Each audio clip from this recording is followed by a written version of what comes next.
Shalom, Bapak Ibu Saudara yang terkasih dalam Tuhan. Kita bersyukur pagi hari yang indah ini. Kita akan bersama-sama merenungkan firman Tuhan dari Yehezkiel pasal 21. Yehezkiel pasal 21. Ya, Yehezkiel pasal 21. Ya, bagaimana Tuhan memberitahukan penghukuman kepada umatnya. Ya, memang menjadi satu pertanyaan bagi kita ya. Tuhan, kenapa engkau menghukum umatmu? Bukankah engkau mengasihi mereka? Ya, sepertinya berbanding terbalik. Bagaimana mungkin Tuhan mengasihi umat tetapi menghukum?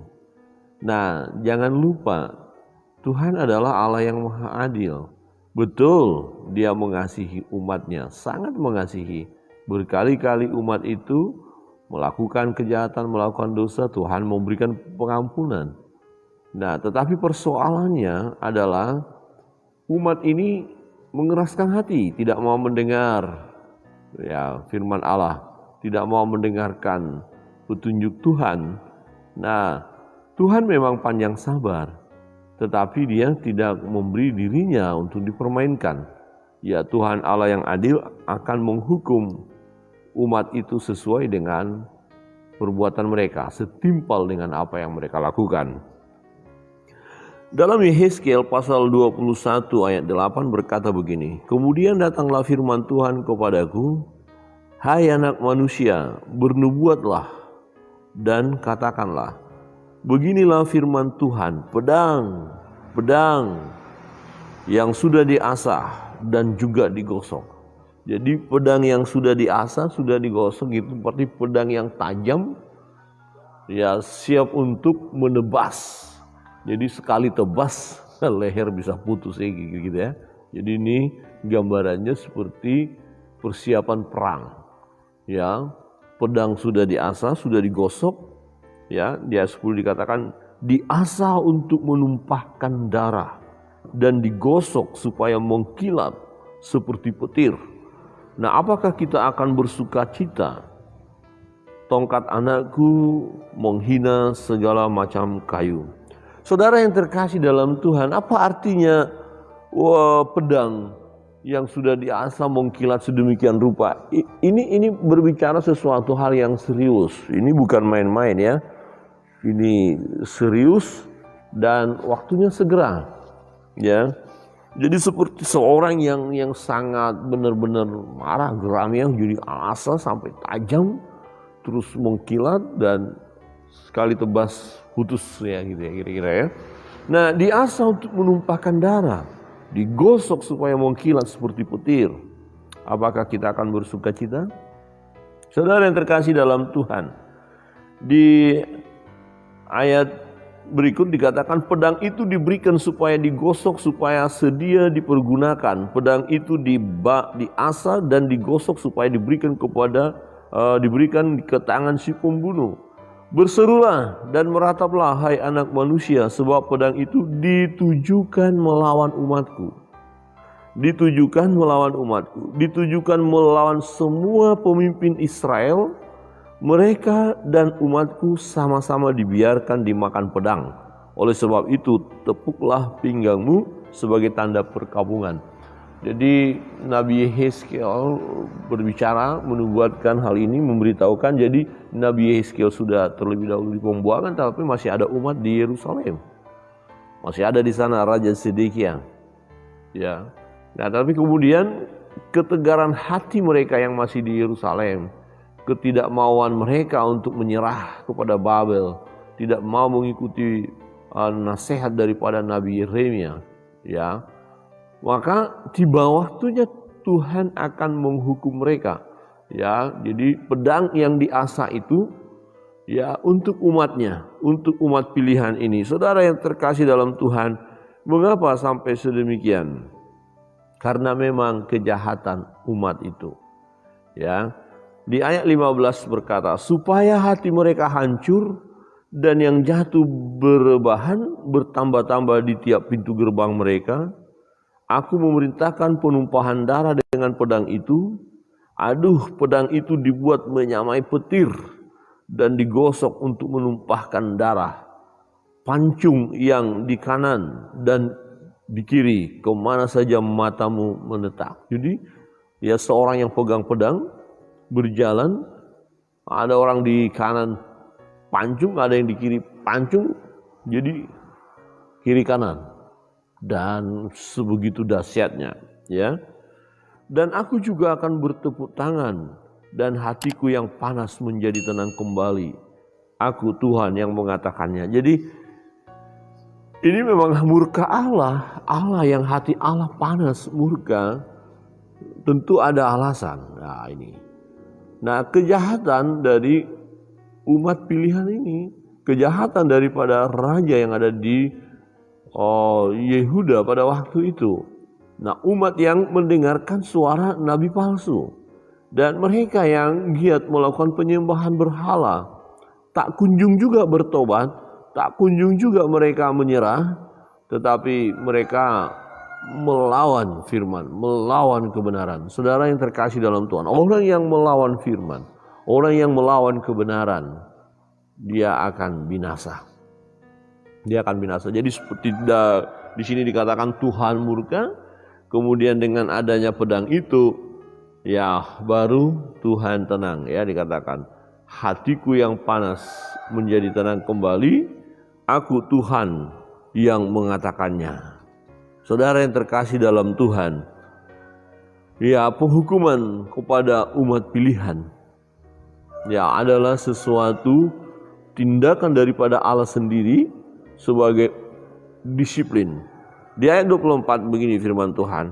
Oleh sebab itu beginilah firman Tuhan Allah. Oleh karena kamu membuat kesalahanmu itu teringat kembali dengan tersingkapnya pelanggaranmu, sehingga kentara dosa-dosamu dalam segala perbuatanmu.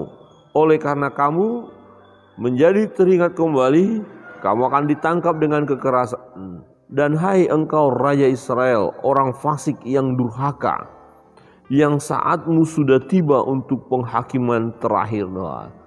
Dan hai engkau Raja Israel, orang fasik yang durhaka, ya, yang saatmu sudah tiba untuk penghakiman terakhir.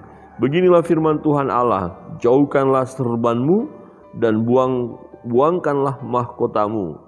Tiada yang tetap seperti keadaannya sekarang. Yang rendah harus ditinggikan, yang tinggi harus direndahkan. Puing akan kujadikan dia. Ini pun tidak akan tetap sampai ia datang yang berhak atasnya, dan kepadanya akan kuberikan itu. Saudara yang terkasih dalam Tuhan, ya raja, ya dengan mahkotanya, dengan serbannya menunjukkan sesuatu yang ya wibawa, gagah, hebat, luar biasa. Tapi Tuhan katakan, lepaskanlah itu, gak ada gunanya lagi, sebab dia akan dihukum. Ya penghukuman sudah tiba, ya sudah tiba penghakiman terakhir untukmu. Saudara yang terkasih dalam Tuhan, ini sesuatu hal yang perlu kita renungkan dalam perjalanan hidup ini. Ya seperti raja ini yang pakai serban dan mahkota, apalah artinya ketika dia tidak taat kepada Tuhan, akhirnya Tuhan hukum juga. Hukuman terakhir, jadi sia-sia semua mahkotanya, kemuliaannya itu. Ya kuasanya gak ada apa-apanya.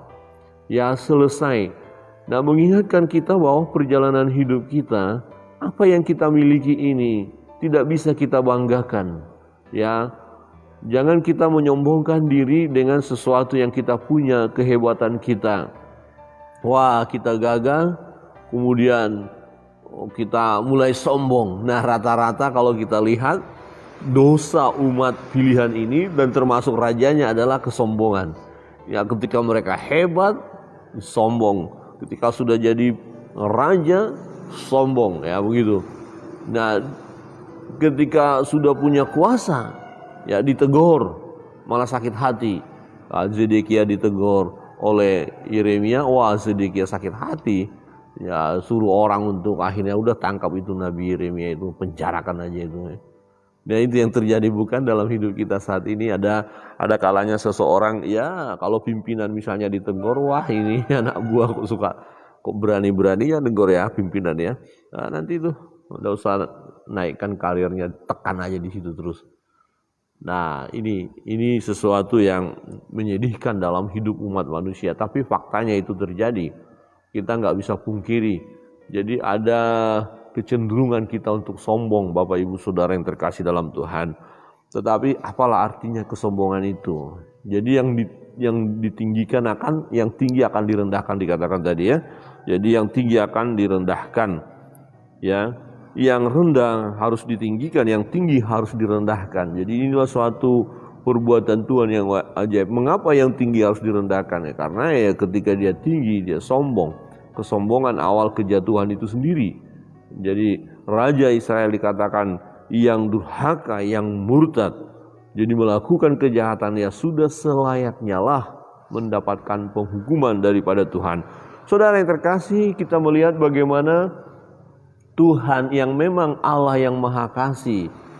Tetapi jangan lupa, Allah yang Maha Kasih bukan berarti kita bisa mempermainkannya. Bukan berarti kita ya meremehkannya. Loh, Pak Pendeta, mengapa berkata meremehkan? Ada orang yang meremehkan Allah. Ya, secara prakteknya. Ya, secara teorinya dia akan berkata, "Oh enggak, saya sanjung Allah, saya menghormati Allah." Tapi secara prakteknya, buktinya ada orang-orang yang giat melakukan dosa tapi tidak menyelesaikannya. Nah, ini kan menganggap Allah nggak tahu deh. Ya Allah kan Maha Kasih, itu Allah nanti mengampuni kita kok. Udah, nggak apa-apa gitu ya. Akhirnya tidak terselesaikan dosa-dosa kita karena kita memang enggan untuk menyelesaikannya. Nah, itu sama dengan kita mempermainkan Allah. Ya, mempermainkan kebenaran. Kita tahu kebenaran tapi kita tidak lakukan. Bukankah itu namanya dosa? Upah dosa adalah maut. Jadi kalau seseorang yang berdosa melakukan kejahatan, awas, siap pedang. Enggak itu.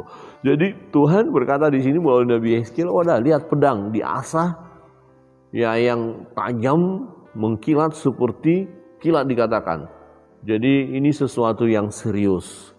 Jadi waktu Tuhan berbicara melalui Nabi Yeskiel, ini sesuatu yang serius dan segera, waktunya sudah dekat. Dan memang akhirnya betul tergenapi tahun 586 sebelum Masehi, ya, bagaimana Yerusalem dihancurkan oleh Babel, dan yang coba melawan ya mati kena pedang.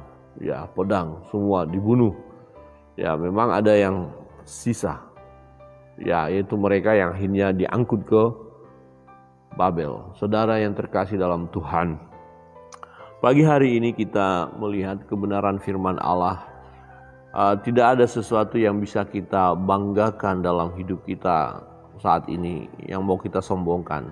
Nah, jikapun Tuhan memberkati kita dengan kelebihan-kelebihan yang lain, mungkin banyak kelebihan yang kita alami. Nah, jangan lupa, hendaklah kita semakin merendahkan diri, semakin bersyukur dan berkata kita memang tidak ada apa-apanya. Jangan kita menjadi sombong. Ingat, jangan kita menjadi sombong. Tetapi jangan lupa memang ya sesuatu yang kita miliki bisa menyeret kita untuk lupa kepada Tuhan. Satu gambaran kecil tapi sangat-sangat tepat sekali bagaimana seseorang diseret oleh apa yang dia punya, dia akhirnya lupa sama Tuhan. Pernah saya sampaikan gambaran ini, ilustrasinya. Seorang ibu memiliki beberapa putra, anak. Ya, kemudian mereka memang sangat miskin lah, katakan. Tidak bisa beli sesuatu ya. Nah, secara di kampung itu kan tetangga-tetangga sudah punya TV, televisi. Ya, kemudian anak-anaknya ingin sekali nonton televisi. Jadi tiap malam ada acara-acara khusus kesukaan anak-anaknya, mereka pergi ke tetangga. Ya, selalu berkata, "Om, saya mau menonton Om, boleh masuk rumahnya Om, Tante," seperti itu.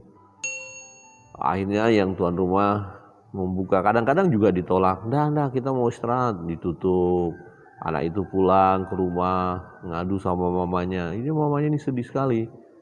Mamanya orang yang saleh, setia kepada Tuhan. Jam-jam doanya teratur ya. Nah kemudian ibunya akhirnya berdoa kepada Tuhan, mohon berkat. Nah, kemudian Tuhan dengar doa ibu ini dan akhirnya mereka bisa membeli sebuah atau satu unit televisi. Wah, begitu bahagianya mereka, senang sekali tentu ya. Anak-anaknya senang dan tidak lagi ke tetangga untuk pergi menonton televisi. Tetapi persoalannya adalah acara-acara itu begitu memikat hati. Sehingga pas jam-jam di mana ibu tadi harusnya berdoa, mulai dia tinggalkan, tidak lagi berdoa. Nah, mulai dia terikat dengan sinetron-sinetron itu. Ya, kebetulan sinetron yang sangat menyenangkan hati ibu-ibu. Ya, tahu dulu apa namanya itu, Tersanjung kah apakah itu, yang sekarang apa. Ya, kira-kira begitu. Jadi, akhirnya ibu itu sudah tidak lagi masuk jam-jam doa. Ya, jangan sampai ya jemaat Sinam ya, kita punya fasilitas karena pas juga itu sinetron bagus, pas KPI. Ini kita bilang KPI nanti aja lah, ya besok-besok saja. Ini pas kok hari Jumat sih KPI-nya, kenapa? Itu adalah sinetron kesukaan saya. Wah, bahaya, jangan sampai. Dan yang utama adalah kita mengutamakan Tuhan, amin. Ya, jadi tetap bersyukur untuk berkat itu, tapi jangan berkat itu menyeret kita untuk lupa sama Tuhan. Nah, nanti hati Tuhan berduka. Nah, saudara yang terkasih dalam Tuhan, lihat bagaimana tajamnya pedang itu, seriusnya Tuhan, dan Tuhan mendisiplin umat. Walaupun memang umat itu sangat-sangat dikasihi oleh Tuhan, tidak bisa kita ragukan kasih Tuhan buat umat itu lagi, karena begitu panjang perjalanan itu, berkali-kali mereka mendukakan hati Allah, tapi Allah tetap mengasihi mereka. Tetapi ada batas tertentu, ya. Dan akhirnya Tuhan pun menghukum umat pilihan itu. Kiranya kebenaran firman Tuhan menolong kita dalam setiap perjalanan hidup ini. Mari taatlah kepada firman, ikutilah firman, dan sembahlah Tuhan. Kita setia mengiring Yesus, dan setiap berkat-berkat yang kita terima jangan menyeret kita untuk jauh daripada Tuhan, tetapi biarlah itu semakin membuat kita merendahkan diri, mengucap syukur, ya, semakin bersandar kepada Tuhan. Niscaya pedang itu tidak akan menyambar kita, tidak akan menebas kita, tidak, tetapi berkat-berkat Tuhanlah yang terus mengalir dalam hidup kita. Tuhan Yesus memberkati kita.